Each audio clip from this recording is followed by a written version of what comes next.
বিশ্ব জাম্বুরি হলো কানাডাতে 1955 সালে, 15 বছর বয়স তখন। সে কি মহা উৎসব, যাওয়া, আটলান্টিক পাড়ি দেওয়া, ক্যানাডাতে জাম্বুরি করা, সারা বিশ্ব দেখা।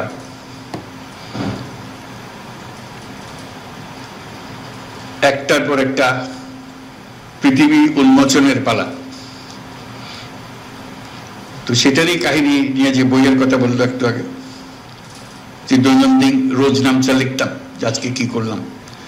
সিদ্ধান্ত হলো, খুব মজার সিদ্ধান্ত, তখন সবেমাত্র এয়ারলাইন এক দেশ থেকে এক দেশে উড়ে যাচ্ছে, খরচ সাংঘাতিক বেশি। আসার পথে আমরা বিমানে প্লেনে আসলাম, ক্যানাডা না পুরোটা না, আধা পথ প্লেনে গেলাম, বাকিটা অত পয়সা দিয়ে যাওয়া যাচ্ছে না, স্কাউট কমিটির অত টাকা নাই। আমাদেরকে জাহাজে করে নিয়ে গেল, লন্ডন থেকে নিউ ইয়র্ক জাহাজে। এটা হওয়ার কথা ছিল আফসোস করার, কিন্তু হয়ে গেল আনন্দের। এই সমুদ্র যাত্রা, বিরাট আটলান্টিক পাড়ি দেওয়ায় বাচ্চা বাচ্চা ছেলে, পুরো জাহাজ মাতিয়ে ফেললো এই কজন ছেলে। আমরা যাচ্ছি, কিন্তু পুরো জাহাজের নিয়ন্ত্রণ এই বাচ্চাগুলোর হাতে চলে আসলো, গানে বাজনায় উৎসাহে ফুর্তিতে। আসার পথেও আবার নিউ ইয়র্ক থেকে লন্ডন পর্যন্ত জাহাজে। ওই যে বললাম টাকার টানাটানি, স্কাউটদের এত টাকা নেই প্লেনের টিকিট করার জন্য। তখন ঠিক হলো প্লেনে এত টাকা খরচ করে কেন যাব ফিরে, ওই টাকা দিয়ে 3টা মাইক্রোবাস কেনা হবে। তো মাইক্রোবাস কিনতে হলে সস্তায় কোথায় কেনা যাবে? তখন ফোক্সওয়াগন কোম্পানি মাত্র সবে তাদের কারখানা চালু করেছে যুদ্ধের পরে, মহাযুদ্ধের পরে। আমরা সবাই মিলে ঠিক করলাম আমরা ফোক্সওয়াগন কোম্পানির কারখানায় চলে যাবো, তো কারখানা থেকে কিনবো, সবচেয়ে সস্তা দাম পাবো।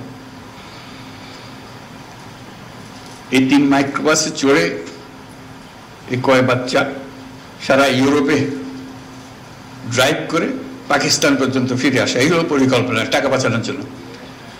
টাকা বাঁচানো গেল, কিন্তু 6 মাস ধরে আমরা ঘুরে বেড়ালাম খালি ইউরোপের হেন জায়গা বাদ দিলাম, যেটা মজা লাগে সেদিকে যাবো, কারণ সবকিছুর দায়িত্ব আমাদের। কাজে পুরো ইউরোপ দেখা হয়ে গেল, যুদ্ধোত্তর ইউরোপ। যুদ্ধ শেষ হলো 45 সালে, আমরা ভ্রমণ করতেছি 55 সালে, 10 বছর পরে। এখনো যুদ্ধের রেশ কাটে নাই। সে এক বিরাট অভিজ্ঞতা। তারপর একটার পর জাম্বুরি এসছে, এক এক দেশে গেছি। যে কারণে এগুলো বললাম যে একটা স্মৃতিময় অধ্যায়।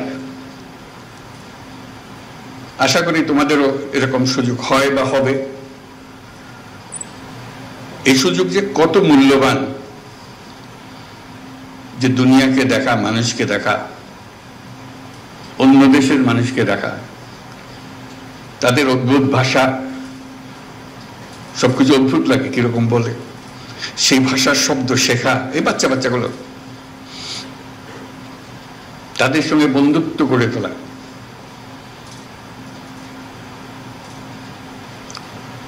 আশা করি